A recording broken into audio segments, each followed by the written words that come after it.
제2장 브랜드 마케팅 전략. 목차로 1절에서 브랜드 포지셔닝이라고 해서 시장 세분화, 목표 시장 선정, 포지셔닝에서 STP에 관한 내용.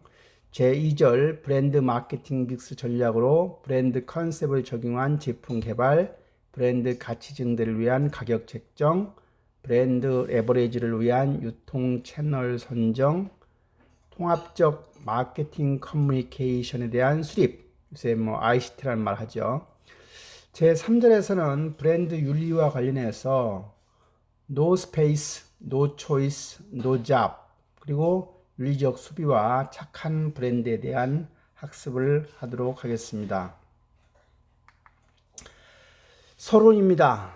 공급 초과 시장 환경에서 오늘날 수요와 공급을 비교하면 공급이 절대적으로 초과되는 상황이죠. 이와 같은 공급 초과 시장 환경에서 마케팅의 성공이라고 하는 것은 바로 STP에서 시작된다. 세그멘테이션, 타겟팅, 포지셔닝에서 시작한다.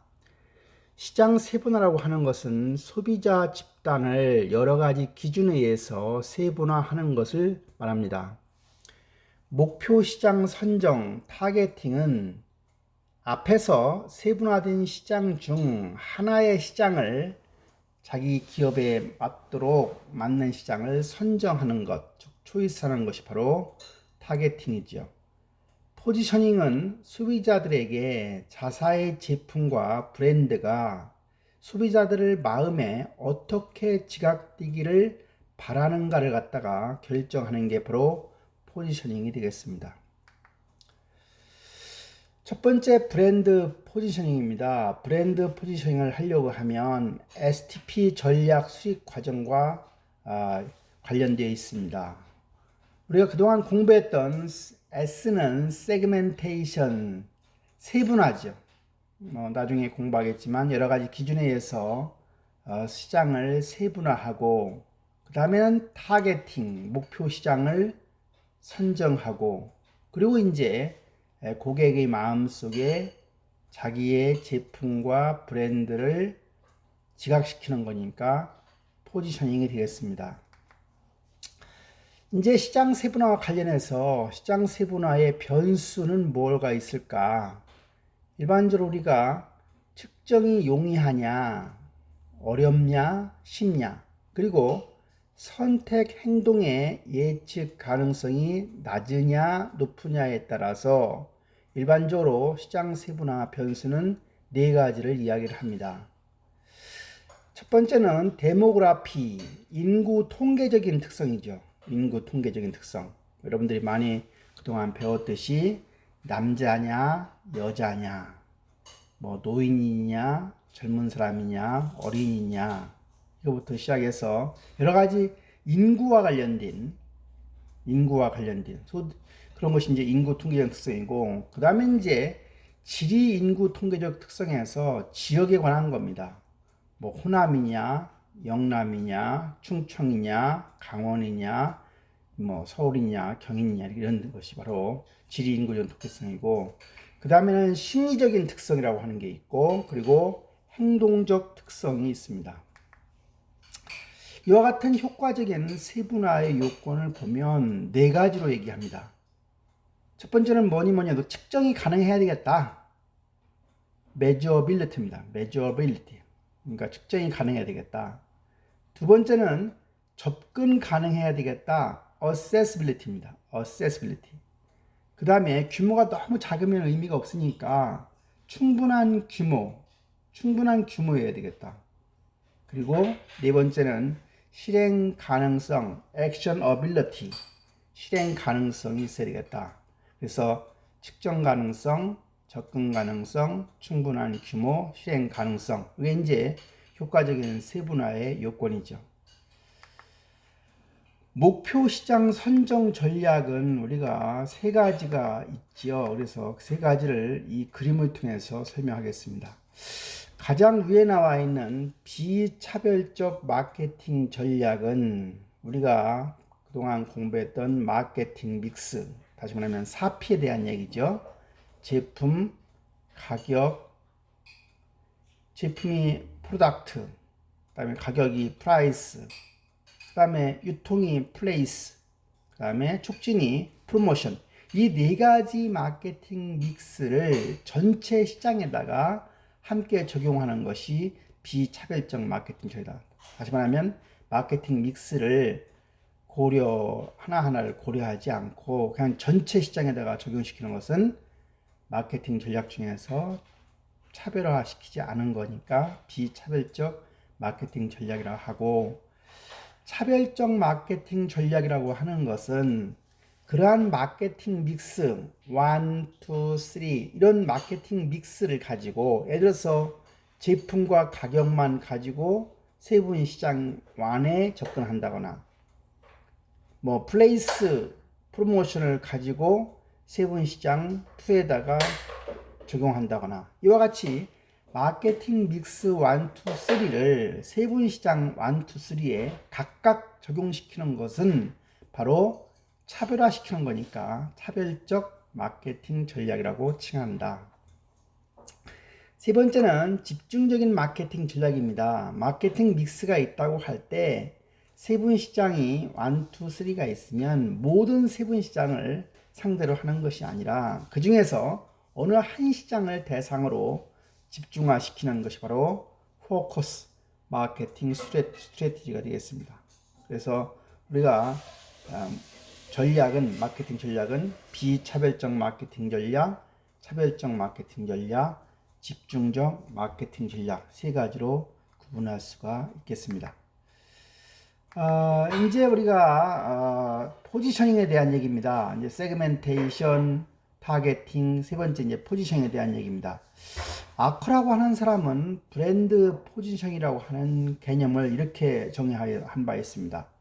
목표 고객들에게 활발히 전달되어야 할 브랜드 아이덴티티와 가치 제안의 일부로 경쟁 브랜드보다 뛰어난 이점을 주장하는 것이다. 우리 제품이 경쟁 브랜드보다 이런 이점이 있다. 이걸 주장하는 게 바로 포지셔닝이다. 경쟁 브랜드보다 우리 제품이 이런 이점이 있다. 이것을 주장하는 게 바로 브랜드 포지셔닝이다.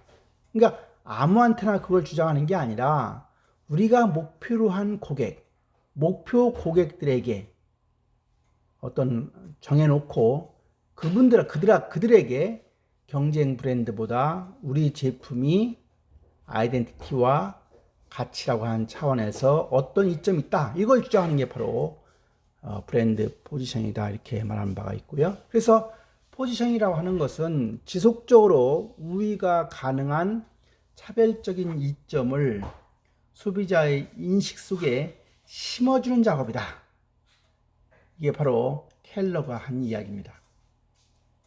종합해보면 브랜드 포지션이라고 하는 것은 표적 고객들에게 경쟁 브랜드와는 차별화된 자사 브랜드의 아이덴티티를 분명하게 전달하기 위한 활동, 그것이 바로 브랜드 포지셔닝이다.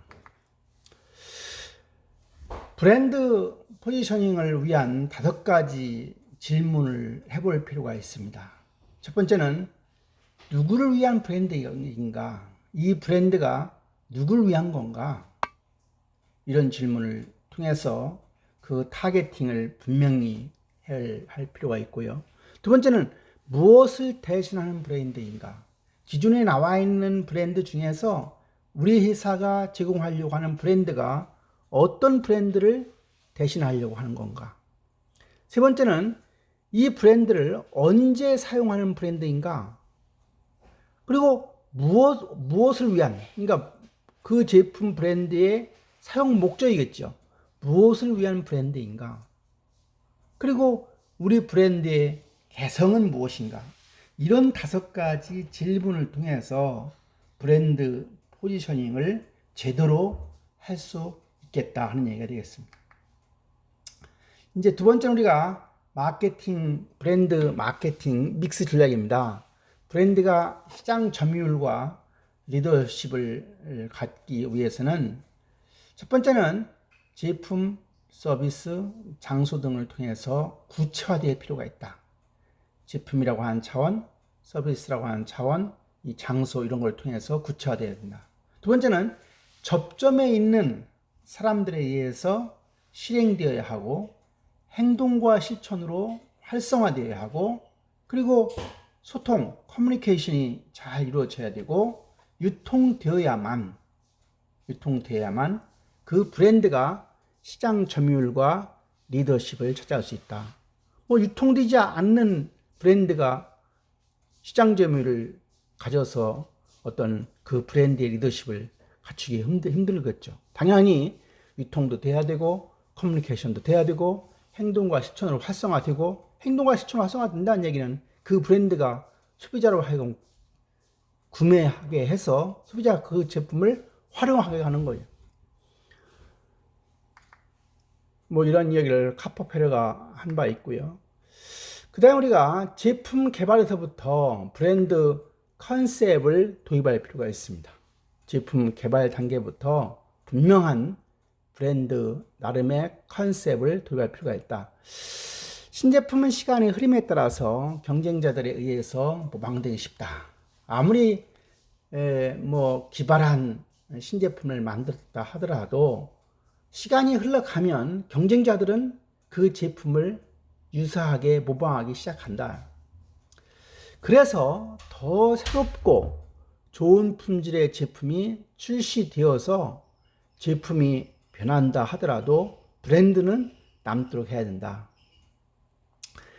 신규 브랜드 신제품입니다. 신제품이 아닌 신규 브랜드의 출시를 위한 장기적이고 다각적인 전략을 수립할 필요가 있고, 두 번째는 브랜드 확장 신제품이라고 해서 기존 브랜드 컨셉을 해석시키지 않는 범위 내에서 확장시키는 것도 상당히 중요한 과제가 되겠습니다. 그럼 우리가 이제 어떻게 하면 이 브랜드의 가치 증대를 위한 가격 책정을 할 수 있겠느냐? 이제 신제품에 대한 가격 결정은 대개 초기 고가격 전략이라고 해서 스키밍 프라이스라는 말을 합니다.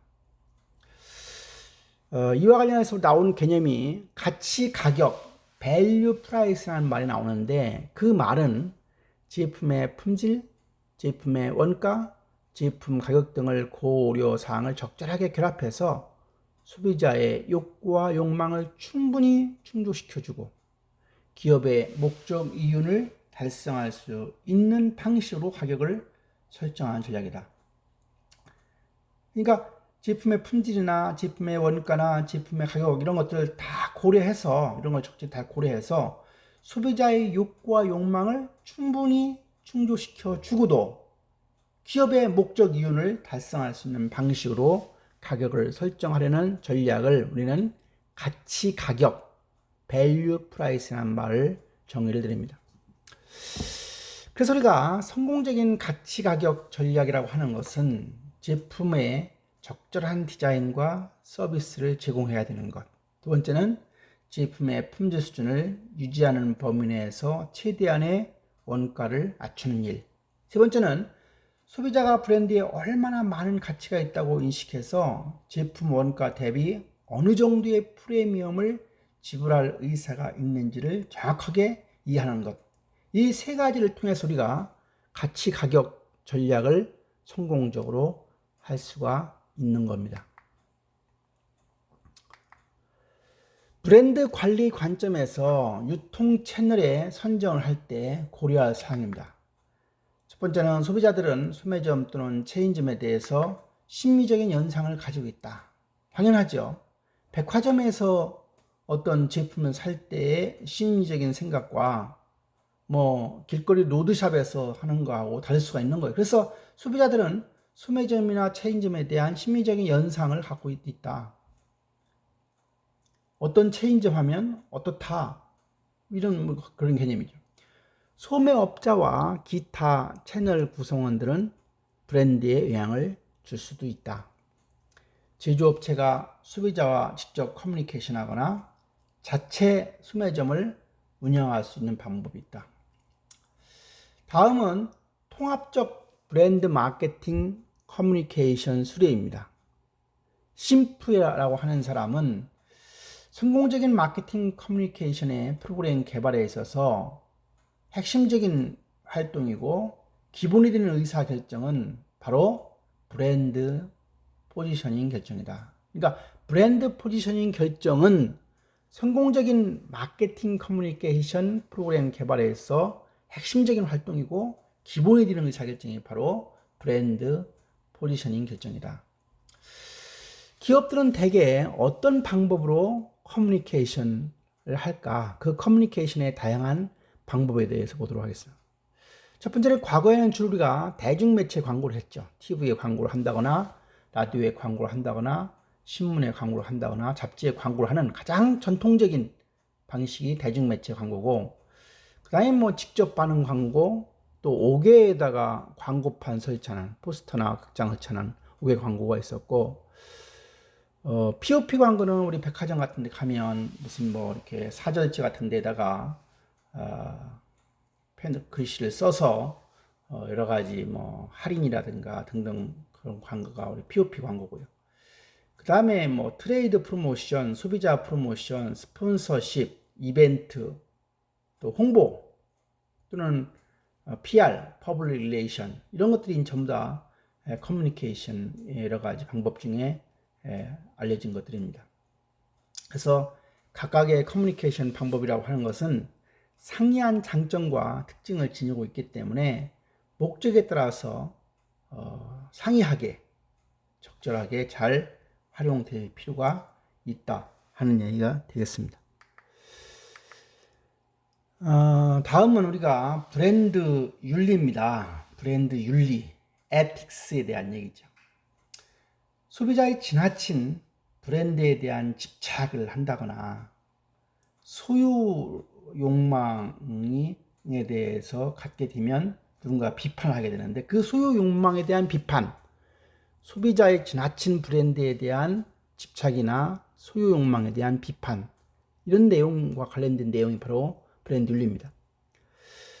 전 세계 명품 브랜드 또는 글로벌 브랜드들이 가지고 있는 어두운 면을 들춰내는 개념이라고 볼 수가 있습니다. 브랜드로 인해서 상품과 서비스가 등급화된다거나 또는 하이라키 계층화가 점점 심화된다거나 자본주의의 어떤 그 룰에 따라서 수직적인 계열화가 나타난다거나 이런 개념들이 이제 브랜드 윤리와 관련된 내용이 되겠습니다. 이제 마지막으로 브랜드 윤리와 관련해서 노 스페이스, 브랜드는 모든 공간을 상업화시킨다. 예를 들어서 무슨 후원이라고 하는 명목 하에 교내로 진입한다. 예를 들어서 뭐 대학에 어느 기업에서 뭘 후원금을 내고 대학에 들어와서 플래카드를 붙이고 그들의 여러 가지 것들을 브랜드에 대해서 또는 그 기업에 대해서 홍보를 한다거나 이렇게 해서 후원까지는 좋은데 뭐 기업이 그냥 후원할 리가 없죠. 그러니까 후원이라고 하는 명목을 통해서 중고등학교나 대학에 교내로 진입해서 그 교내를 상업화로 물들이는 것, 그게 바로 노스페이스와 관련된 얘기입니다. 번째, 이제 개성과 가치를 강화하기 위해서는 문화와 예술을 이용한다. 이제 뭐 어느 조직이 그 조직 나름대로의 어떤 아이덴티티를 드러내기 위해서, 즉 개성과 가치를 강화시키기 위해서 문화와 예술을 이용하는데, 문화와 예술이 순수성에서 벗어나서 어떤 목적을 가지고, 즉 개성과 가치를 강화하라고 하는 조직의 어떤 브랜드의 개성과 가치를 강화한다고 하는 목적이 들어가 있기 때문에 이것은 브랜드 윤리와 관련된 문제가 아니냐. 또 이제 도시에 가면 도시 경관이나 거리를 어느 브랜드가 장악함으로 해서 어느 브랜드가 그 도시 거리를 장악하게 해서 어떤 소비자들로 하여금 이마살을 찌푸리게 하는 그런 현상. 그래서 요 세 가지 형태가 바로 노스페이스 브랜드가 모든 공간을 상업화시킴으로 해서 발생하는 브랜드 윤리 문제가 발생하니까 이러한 브랜드 윤리를 우리는 항상 고려를 해서 어떤 문제가 발생하지 않도록 해야 될 필요가 있겠다. 그런 내용입니다. 두 번째는 노 초이스입니다. 브랜드는 소비자의 선택의 폭을 제한시킨다. 브랜드는 소비자의 선택의 폭을 제한시킨다. 예를 들어서 대형 체인점이 도심의 소규모 점포를 몰아내고 시골 마을 상가까지 진입한다. 우리나라에 지금 그 대형 그 쇼핑 그 일반적인 마트가 이마트, 홈플러스 이런 것들이 있는데 홈플러스라고 하면 이런 큰 홈플러스가 들어옴으로 해서 골목에 있는 조그마한 여러 가지 슈퍼마켓을 몰아내게 하고 또 거기에 SSM이라는 슈퍼스토어 마켓이라고 하는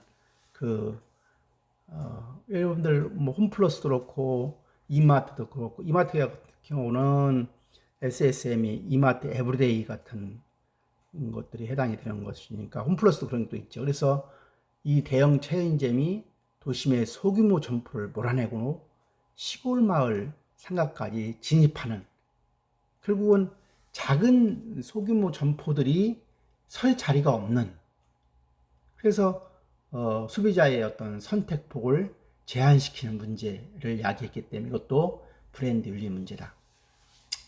21세기 오늘날 신문과 텔레비전 방송국이나 인터넷 서버 또는 거리, 소매 매장 모두 다국적 기업의 이익에 따라서 통제되는 경우가 많다.